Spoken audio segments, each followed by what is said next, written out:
আসসালামু আলাইকুম রহমতুল্লাহি ওয়া বারাকাতুহু। বিসমিল্লাহির রহমানির রহিম। হ্যালো গাইজগণ, আপনাদের সবাইকে গুড মর্নিং। আসুন আমরা এবার একটি হাদিস শুনে নিই। মহানবী হযরত মুহাম্মদ সাল্লাল্লাহু আলাইহি সাল্লাম বলেছেন, যে ব্যক্তি ফজরের নামাজ পড়বে সে আল্লাহর জিম্মায় থাকবে। মুসলিম শরীফ, হাদিস নাম্বার 657। আসুন আমরা ফজর পড়ে দিনের শুরুটা শুরু করি এবং আল্লাহর জিম্মায় নিজেকে সঁপে দেই।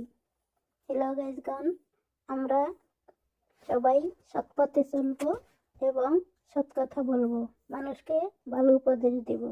আমাদের সবাইকে আল্লাহ তাআলা উত্তম পথে চলার হেদায়েত রাখুন। আমিন।